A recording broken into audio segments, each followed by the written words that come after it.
On January 1st, 1945, the Luftwaffe launched Operation Bodenplatte, which involved more than 850 fighter aircraft of all types that the German Air Force had managed to gather after much effort. The aircraft were divided into formations of up to 60 aircraft per group, with the objective of attacking 16 Allied air bases simultaneously. It was the Luftwaffe's last major gamble in the war, just as the Ardennes offensive was the final gamble of German ground forces. Both operations took place on the Western Front and are related to each other. Two clear objectives can be set for Bodenplatte. The first of them was to destroy as many enemy planes as possible, with which it was hoped to obtain a certain respite in the German skies, which at that time were completely dominated by the Allies. On the other hand, it was intended to alleviate the pressure and harassment that the German ground forces, which had participated in the Ardennes offensive, were receiving from the Allied aviation. The Allied bases targeted were mainly on Belgian soil, along with others in Dutch and French territory, all of which were close to the front line. On the other hand, the German air bases from which their planes took off were spread throughout German territory, some of them being quite far from the border. This means that they had to fly over many kilometers of German territory, which, as will be seen below, became a catastrophe in some cases. The operation was carried out in total secrecy and could have taken the Allies completely off guard. To tell the truth, the operation had been carried out with such secrecy that it also took many German anti-aircraft positions by surprise, which had not been informed of the mission due to its secrecy. This failure of information and coordination caused some German anti-aircraft batteries to open fire on the Luftwaffe formations, thinking that they were Allied aircraft.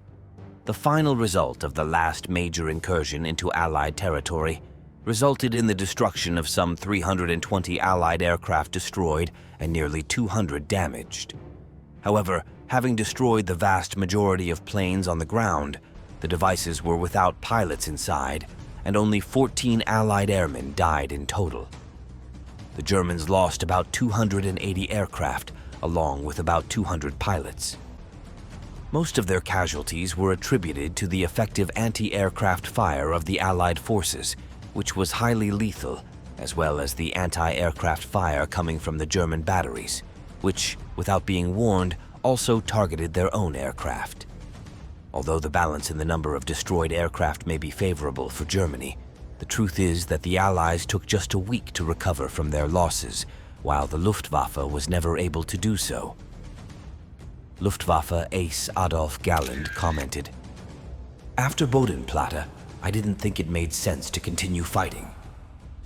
However, the more than 500 Allied aircraft that were disabled as a result of Bodenplatte represent a result that the Germans would never have been able to achieve in aerial combat in exchange for 280 of their own aircraft. This is because at that time, the difference between German and Allied pilots was abysmal, given the increasingly precarious training that German aviators received. It is clear that by early 1945, the bold Luftwaffe operations that had been key to every German offensive of yesteryear had also come to an end. Overextended along the major fronts on which Germany fought, it had begun to lose its air superiority, beginning mainly in late 1942 and early 1943. By 1943, approximately 45% of all available Luftwaffe aircraft were deployed on the Eastern Front.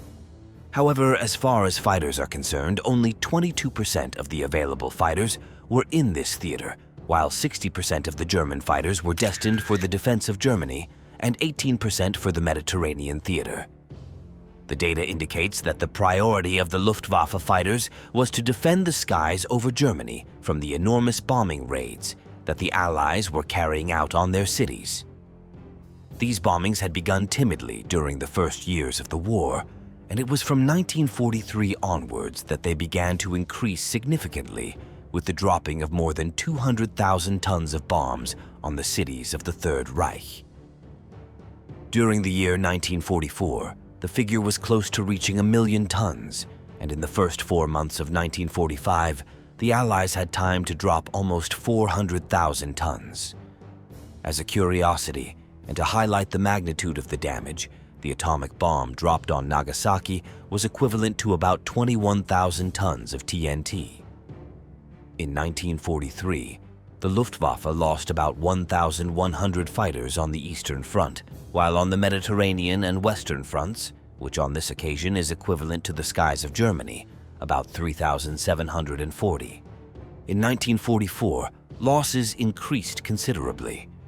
1,600 fighters were lost on the Eastern Front, while on the Western Front, the figure rose to 5,500.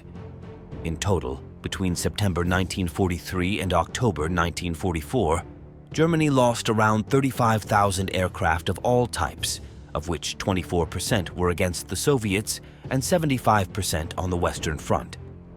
During this stage, Operation Overlord took place, which definitively opened the long-awaited Second Front. Added to this was Operation Bagration on the Eastern Front and the exponential increase in bombing of German cities from the end of 1944.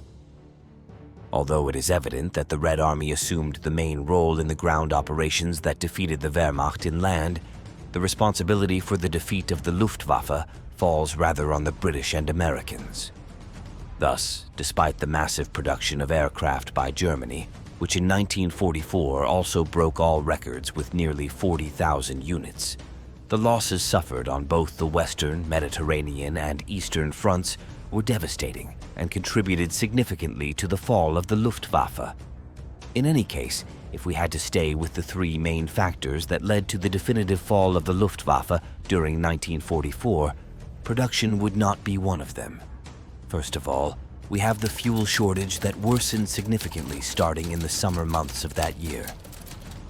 On May 12th, a series of major air raids on German fuel production plants began, completely crippling fuel production and availability for the following months. That same day, Albert Speer wrote, "The enemy has hit one of our weakest points. If they persist and do like this time, then they will soon put an end to fuel production."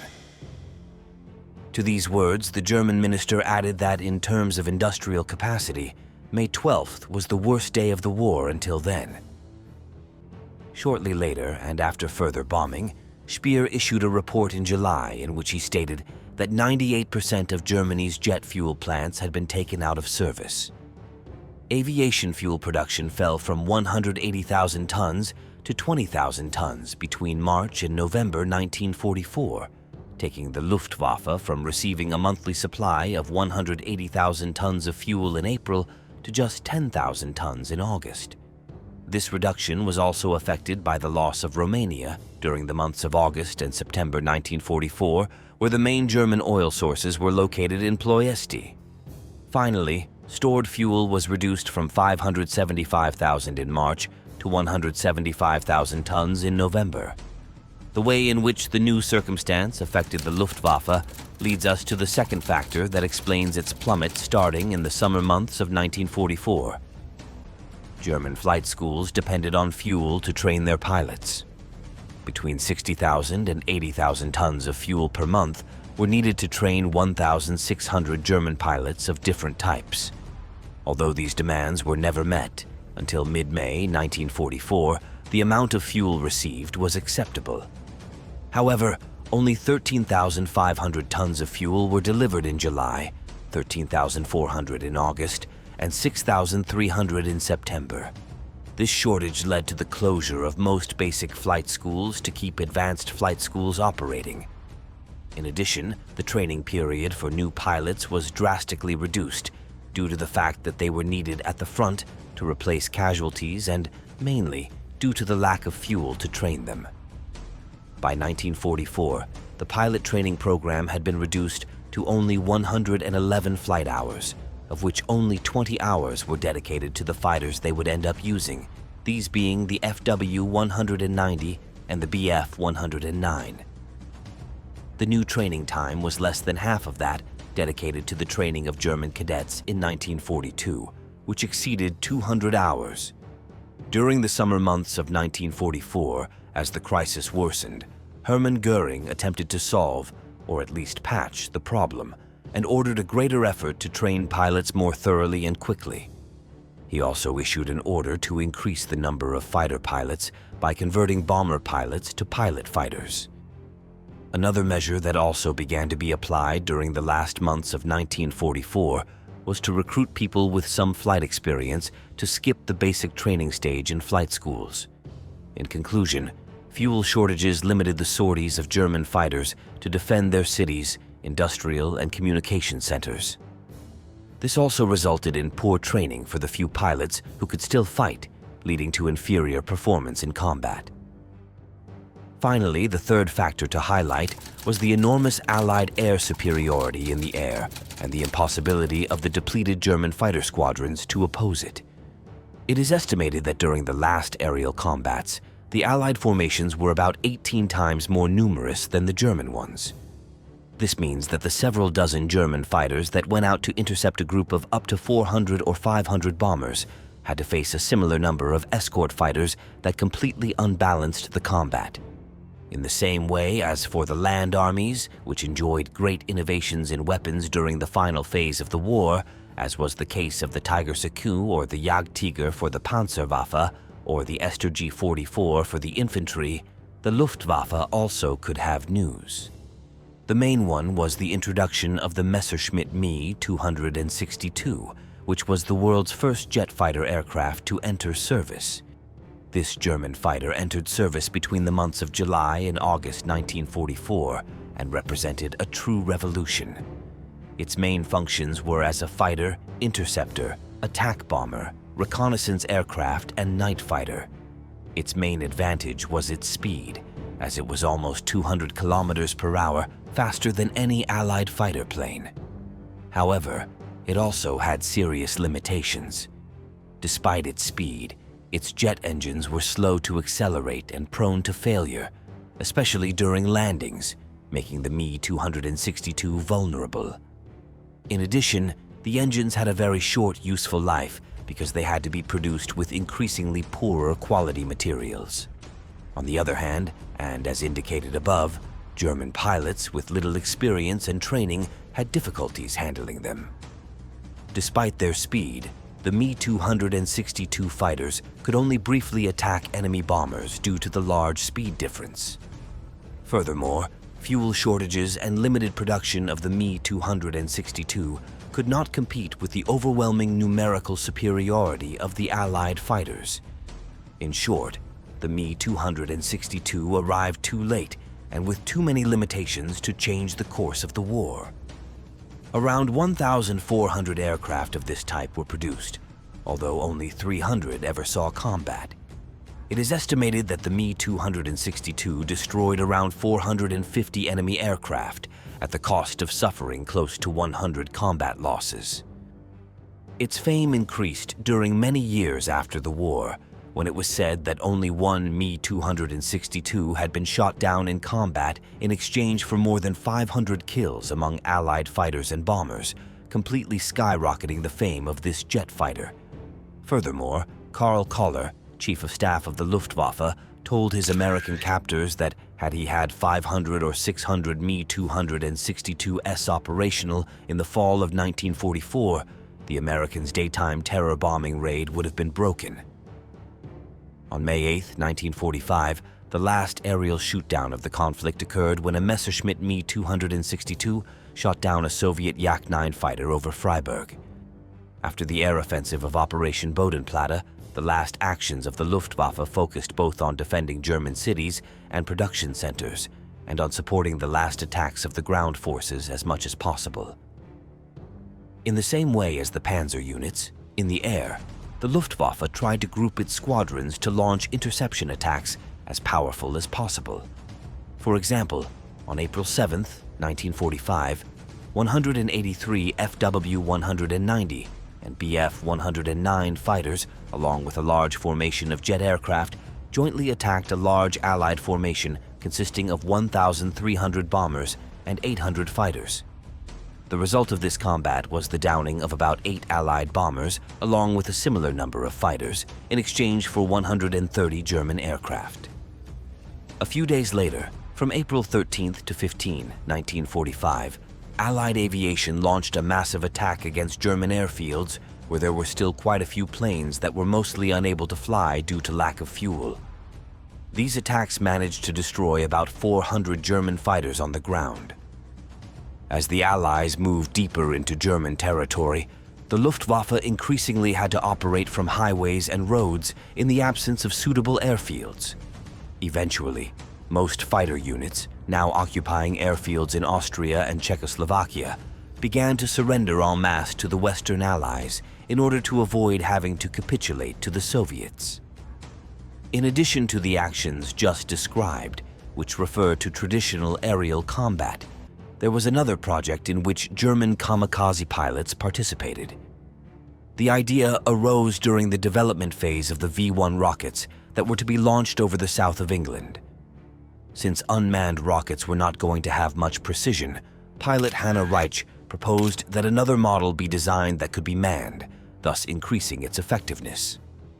The precision of the V-1 and later V-2 rockets was not entirely necessary because they were going to be launched against urban targets tens of kilometers away.